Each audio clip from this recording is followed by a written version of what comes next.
Good morning all of you. आप सबका स्वागत है इस वीडियो सीरीज़ में जिसमें हम कर रहे हैं NCERT political science for class 12th, जिसमें हम चैप्टर 4 कर रहे हैं इंडिया के फॉरेन रिलेशंस।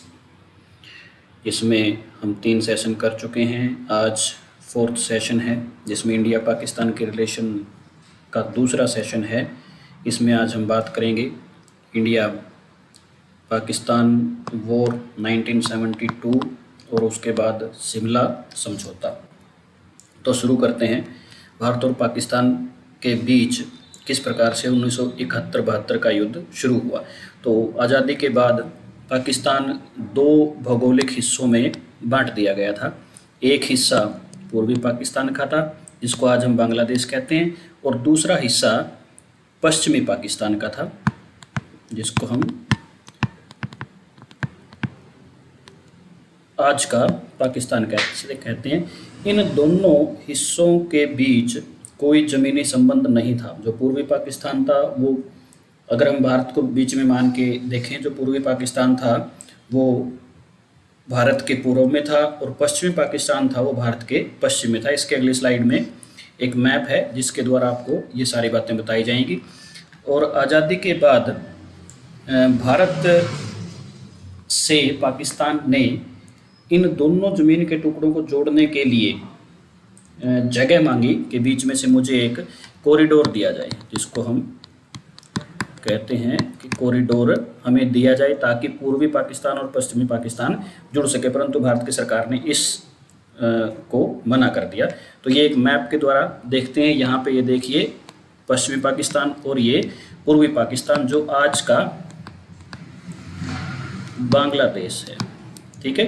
ये बीच में जगह इन्होंने मांगी थी, ऐसे इस तरह से करके कहा था कि हमें एक कॉरिडोर दे दिया जाए ताकि पूर्वी पाकिस्तान और पश्चिमी पाकिस्तान के बीच हम संबंध स्थापित कर सकें या हमारा आना जाना हो सके। जब भी पाकिस्तान को यहाँ आना होता था तो वो बंगाल इसमें होते हुए, इधर से होते हुए यहाँ आते थे, नहीं तो वो चाइना के रास्ते से फिर और रास्ते से इस तरफ पहुँचते थे। तो बड़ा मुश्किल था पाकिस्तान के लिए दोनों पाकिस्तानों को जोड़ के रखना। ये जो वेस्ट पाकिस्तान और ईस्ट पाकिस्तान है, इसके बीच की दूरी लगभग 2000 किलोमीटर की बताई गई है। तो ये एक हिस्टोरिकल बैकग्राउंड है पाकिस्तान का पूरा पूर्वी और पश्चिमी पाकिस्तान का, और इस सब बैकग्राउंड ने पूर्वी पाकिस्तान को आज़ाद होने के लिए एक मुख्य भूमिका इसने निभाई। तो इसमें देखते हैं हम पूर्वी पाकिस्तान और पश्चिमी पाकिस्तान ऐतिहासिक रूप से बहुत अलग हैं।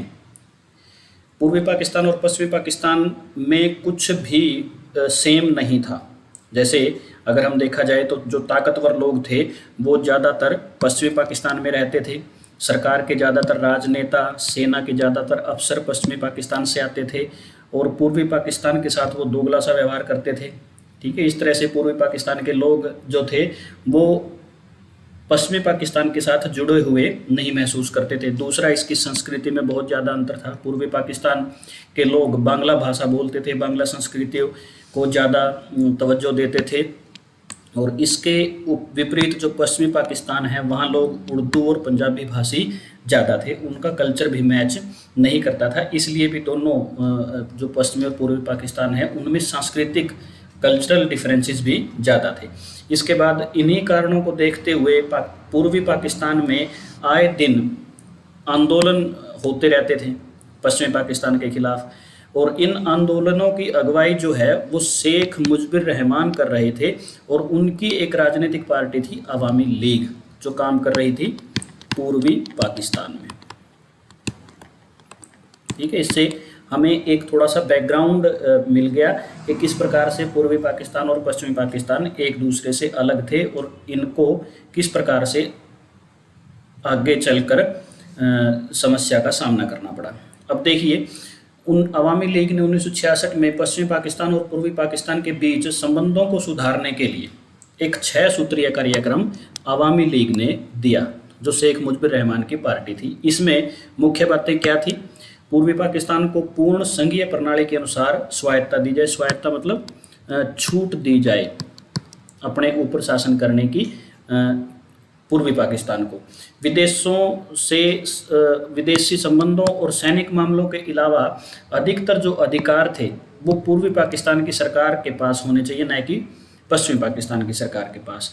अलग से पूर्वी पाकिस्तान की एक अलग आर्थिक नीति होनी चाहिए, उनकी अलग मुद्रा होनी चाहिए। इसके अलावा उन्होंने बात करी टैक्स संबंधी मामलों में पूर्वी पाकिस्तान के पास अधिक अधिकार होने चाहिए, क्योंकि पाकिस्तान के जो व्यापार का था वो एक बहुत बड़ा हिस्सा पूर्वी पाकिस्तान से आता था।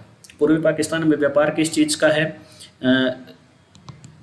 अगर हम बात करें जूट का सामान पूरे विश्व में पूर्वी पाकिस्तान से, जो आज का बांग्लादेश है, उससे जाता है।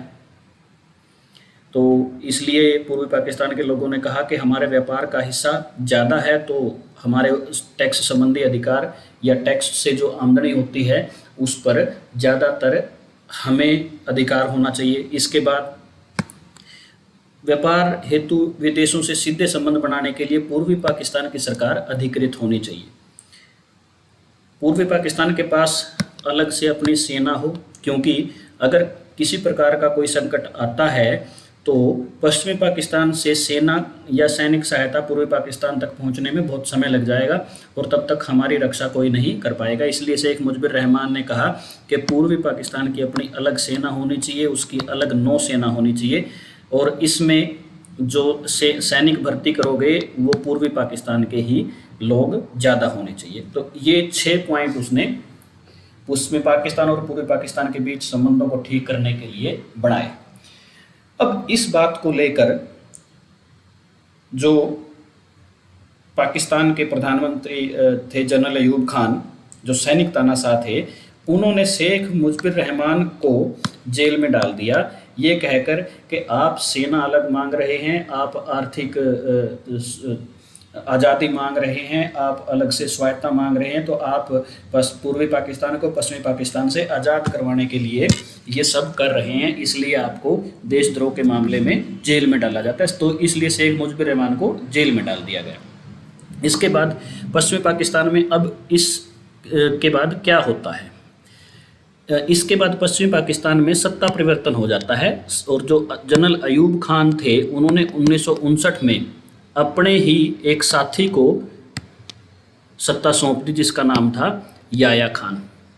याया खान ने सत्ता में आते ही, ये कोई यहाँ पर यह बात नोट करने वाली है, याया खान को कोई लोकतांत्रिक तरीके से सत्ता नहीं दी गई थी। याया खान भी सेना का अफसर था और उसको भी तानाशाही, सैनिक तानाशाही ही मिली थी।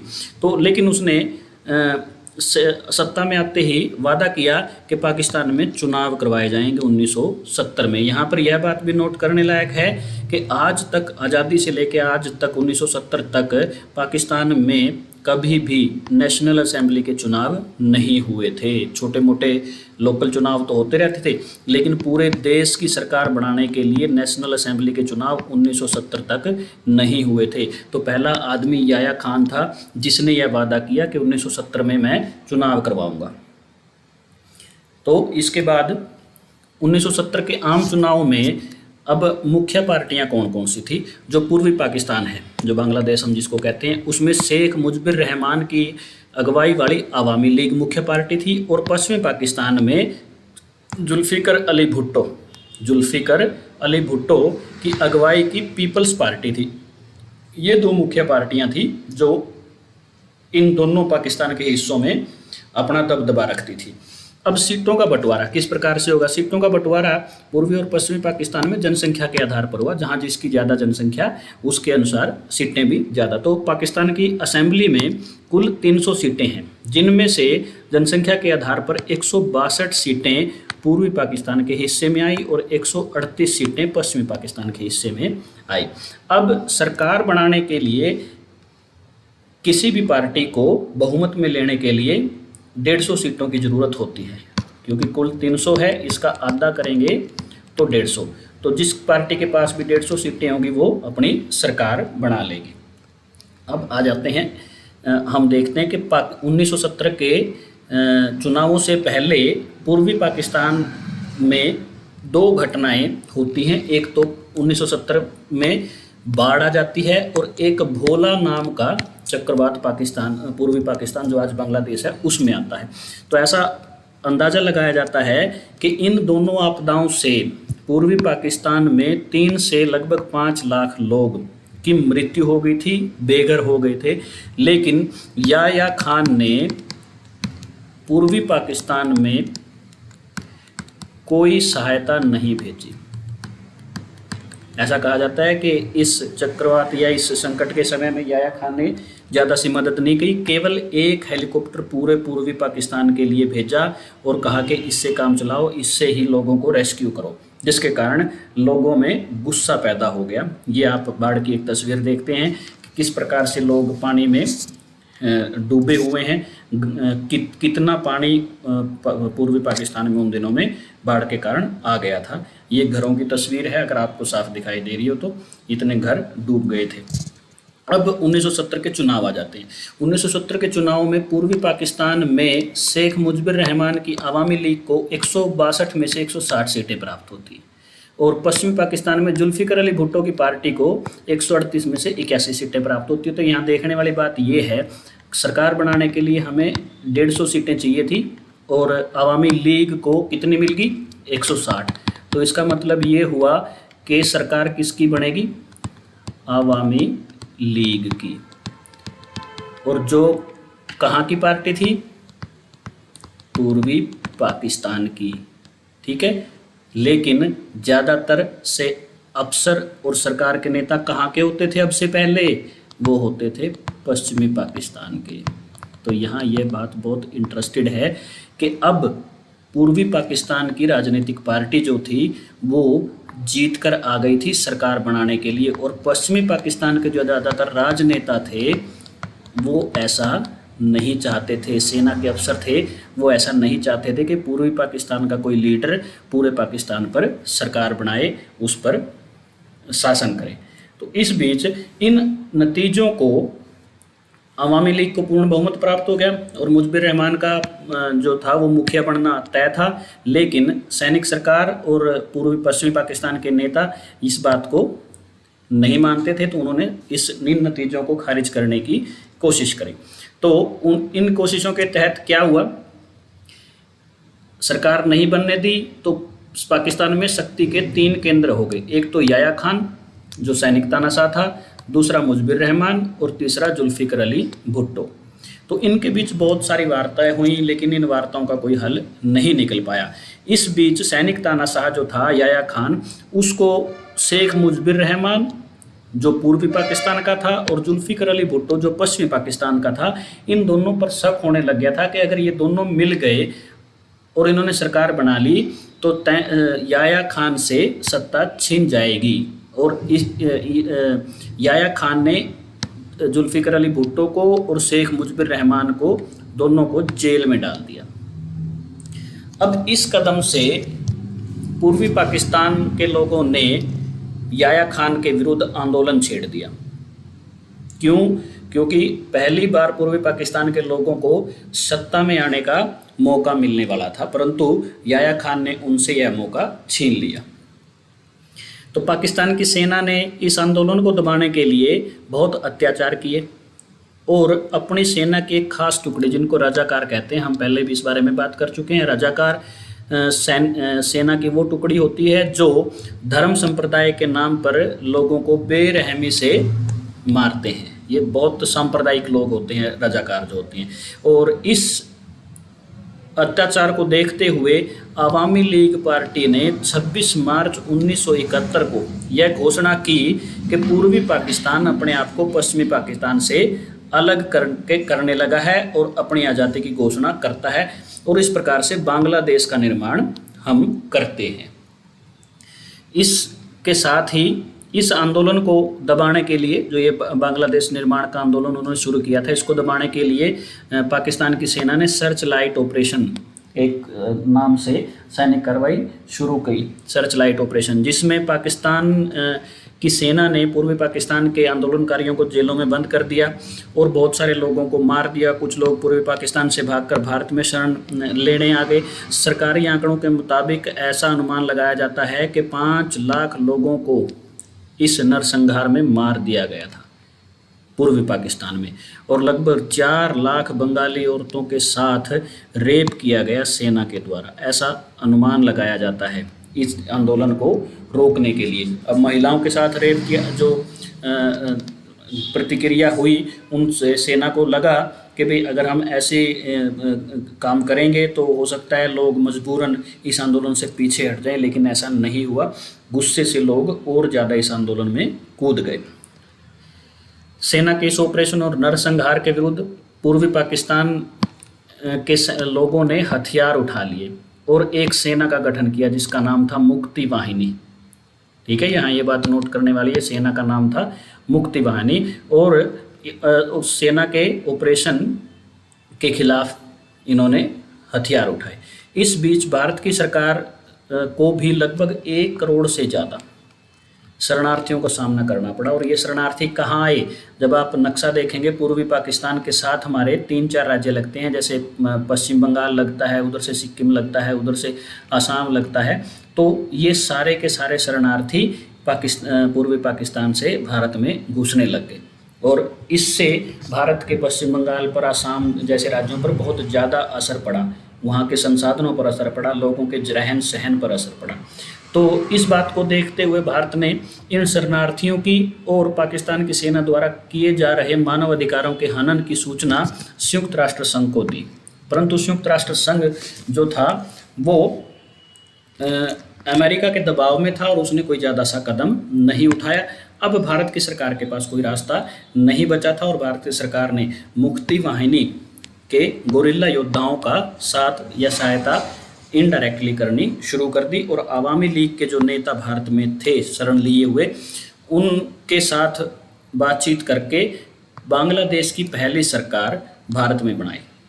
ठीक है, बांग्लादेश की पहली सरकार भारत में बनी, जिसको हम गवर्नमेंट इन एग्जाइल इंग्लिश में बोलते हैं, कि किसी देश से बाहर किसी देश की सरकार बने और वहाँ से देश को चलाया जाए। तो सेना उनकी बन गई थी, सरकार उनकी बन गई थी, तो अब बांग्लादेश का बनना तय था, यानी कि पूर्वी पाकिस्तान का आज़ाद होना तय था। अब इस बीच युद्ध होना भी तय था। जब इतनी बातें हो गई थी तो युद्ध भी जरूरी था। हो गया युद्ध। 3 दिसंबर 1971 को पाकिस्तान की वायुसेना ने भारत के पंजाब, जम्मू कश्मीर, राजस्थान के कुछ हिस्सों पर आक्रमण कर दिया। तो भारतीय सेनाओं ने इस हमले का जवाब देते हुए पूर्वी पाकिस्तान और पश्चिमी पाकिस्तान दोनों मोर्चों पर हमला शुरू कर दिया। एक तरफ तो जो आप पश्चिमी पाकिस्तान है पंजाब के साथ लगता, उधर भी सेना ने कार्रवाई शुरू कर दी और पूर्वी पाकिस्तान में भी सेना ने कार्रवाई शुरू कर दी। तो भारत की सरकार ने बड़े अच्छे तरीके से इस युद्ध को, हमारे प्रधानमंत्री उस समय इंदिरा गांधी थी, तो अच्छे तरीके से इस युद्ध को लड़ा।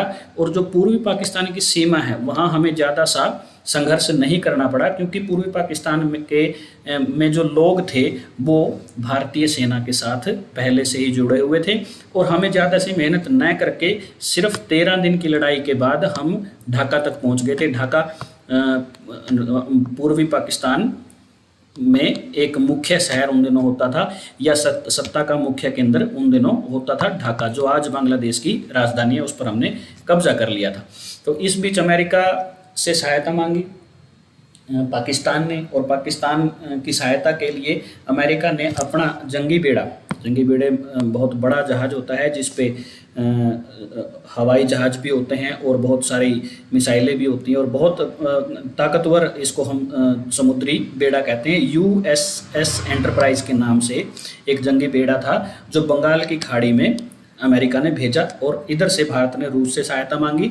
तो रूस ने भी इस जंगी बेड़े को बंगाल की खाड़ी में अपने जंगी बेड़े के साथ रोक दिया। तो इस प्रकार से अमेरिका की सहायता पाकिस्तान के पास नहीं पहुंच पाई, और पाकिस्तान ऑलरेडी कमज़ोर था तो और ज़्यादा मानसिक तनाव में पाकिस्तान आ गया था, और भारत के लिए यह आसान हुआ। तो इसके लिए पाकिस्तान की सेनाओं को बाहर से मदद नहीं मिली, और अंत में 16 दिसंबर 1971 को पूर्वी पाकिस्तान में पाकिस्तान की सेनाओं ने आत्मसमर्पण कर दिया, और 90,000 पाकिस्तानी सैनिकों को युद्धबंदी बनाया गया, और इस प्रकार से भारतीय सेनाओं ने एक तरफा युद्ध विराम की घोषणा करती थी। अब इस युद्ध विराम के साथ शिमला समझौता हुआ। युद्ध विराम हो गया, और उसके बाद दोनों देशों के बीच शिमला समझौता हुआ। तो कौन कौन उस समझौते में शामिल थे? तो भारत के तो प्रधानमंत्री थे श्रीमती इंदिरा गांधी, और पाकिस्तान के प्रधानमंत्री उन दिनों में थे जुल्फिकार अली भुट्टो। तो 3 जुलाई 1972 को भारत के हिमाचल प्रदेश की राजधानी शिमला में समझौता हुआ, जिसके मुख्य बिंदु हम आगे डिस्कस करेंगे। तो यहाँ पर आप ये देखेंगे कि जुल्फिकार अली भुट्टो को कैसे सत्ता मिल गई थी। युद्ध हुआ उस वक्त जुल्फिकार अली भुट्टो को सत्ता नहीं मिली थी, लेकिन ये तय हो गया था इस युद्ध के दौरान कि पूर्वी पाकिस्तान और पश्चिमी पाकिस्तान दोनों अलग हो जाएंगे।